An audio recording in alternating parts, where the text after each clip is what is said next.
kayak Sandy.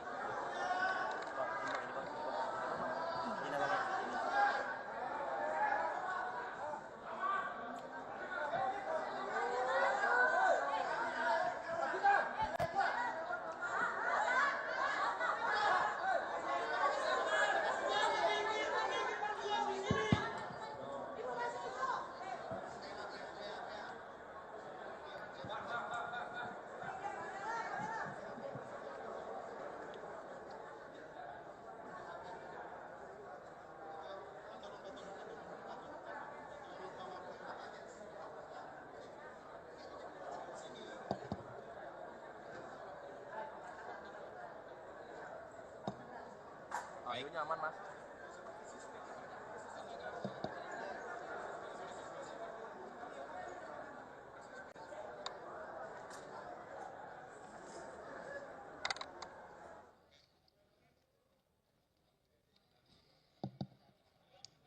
Baik, sudah ya, sudah lengkap. Baik, terima kasih rekan-rekan pers. Assalamualaikum warahmatullahi wabarakatuh. Salam damai sejahtera untuk kita semuanya. Om Swastiastu, Namo Buddhaya, salam kebajikan, Rahayu. Rekan-rekan pers, terima kasih.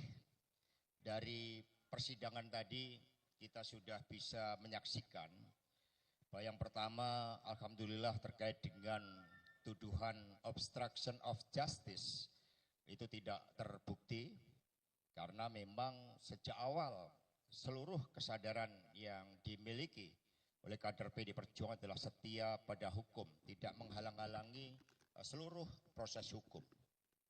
Kemudian yang kedua, terhadap tuduhan suap saya dinyatakan bersalah, padahal di dalam putusan nomor 18 dan 28 tahun 2020, seluruh fakta-fakta yang tadi dinyatakan baru, itu bukanlah fakta baru. Karena sangat jelas keterangan saudara Saiful Bahri Doni Tri Istiqomah di dalam persidangan ini juga, seluruh sumber dana berasal dari Harun Masiku. Termasuk ada suatu fakta yang sangat penting, bahwa dana dari Harun Masiku tahap pertama itu bukanlah 400 juta sebagai hasil otak-atik gatuk 600 dikurangi 200 menjadi 400, tetapi adalah 750 juta. Dan itulah yang kami tegaskan di dalam pledoi juga di dalam sidang nomor 18 dan 28 tahun 2020 tersebut. Sehingga total dana dari Harun Masiku itu ada 1,5 juta. Saya menjadi korban dari komunikasi anak buah, di mana di dalam persidangan ini juga sudah menyatakan seluruh dana di bawah sumpah ya, itu berasal dari Harun Masiku.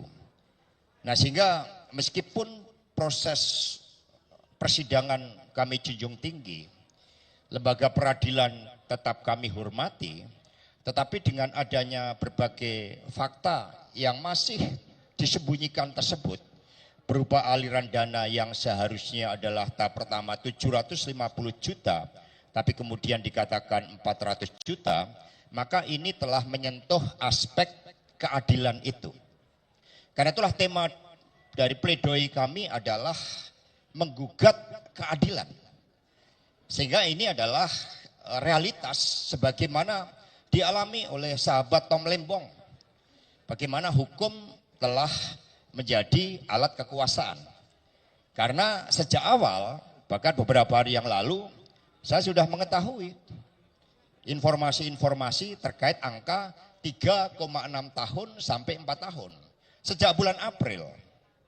Maka saya memutuskan saat itu karena putusan yang merupakan aspek kekuasaan itu ada, tidak bisa saya hindari. Sebagaimana Tom Lembong juga tidak bisa menghindari, sebagaimana mereka-mereka mencari keadilan juga tidak bisa menghindari. Maka saya sudah mengantisipasi dengan cara apa? Saya bulan Juni kemarin sudah diterima sebagai mahasiswa S1 Hukum. Karena saya menghitung itu. Menghitung bahwa bulan April saya sudah mengetahui adanya tuntutan sekian, adanya hukuman sekian. Maka risk responnya adalah karena ini kekuasaan, saya mengambil kuliah S1 Hukum dan sudah diterima. Sehingga ke depan nanti saya bisa seperti Mas Febri, Pak Magdir, Prof. Todung, menjadi pejuang-pejuang pembela keadilan, juga Bung Roni, teman-teman PH semuanya yang telah bekerja luar biasa dengan menjadi lawyer yang akan membela pihak-pihak yang menjadi korban ketidakadilan dari kekuasaan khususnya wong cilik. Karena itulah terhadap putusan tadi, ya saya terima dalam konteks bahwa ini adalah ketidakadilan. Bahwa tema menggugat keadilan itu akan selalu relevan. Apalagi ini berkaitan juga dengan agenda konsolidasi partai. Sejak awal dikatakan bahwa ada yang mau mengganggu Kongres PDI Perjuangan. Mau mengawut-awut Kongres PDI Perjuangan. Karena itulah pada kesempatan ini saya mengucapkan banyak terima kasih kepada penasihat hukum yang tadi juga analisis sementara ini logika hukumnya tidak cukup kuat. Sehingga tentu saja kami harus mempertimbangkan secara jernih setelah kami menerima putusannya. Kemudian kami akan mempertimbangkan dengan cara yang seksama dan kemudian dengan fakta-fakta hukum untuk terus berjuang di dalam menggugat keadilan itu. Nah, kepada seluruh simpatisan, anggota dan kader PD Perjuangan, kami mengucapkan terima kasih. Sejak awal proses ini ketika bulan Januari 2020 terjadi OTT, itu sudah ada motif politik. Saat itu headline-nya di salah satu majalah yang terkenal, operasi yang gagal. Karena mengapa gagal? Karena yang ditarget adalah saya. Jadi itu di dalam headline salah satu majalah nasional itu menulisnya operasi yang gagal. Karena itulah kepada simpatisan anggota dan kader PD Perjuangan khususnya dari DPP, DPD, DPC dan seluruh anak ranting PAC hingga Repdem dan Satgas Partai, kami mengucapkan terima kasih atas dukungannya.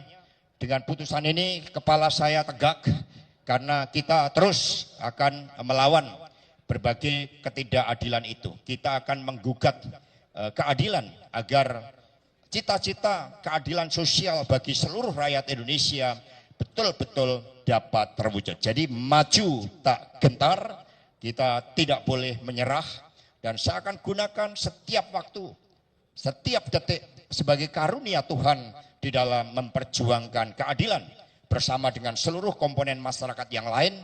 Karena kasus yang dikaitkan dengan saya, teman-teman pers, rakyat Indonesia boleh melihat putusan nomor 18 dan 28 tahun 2020, hal-hal terkait dengan dana 800 juta, 50 juta, 400 juta, semuanya sudah clear dan tidak ada kaitannya dengan saya, apalagi ada suatu motif.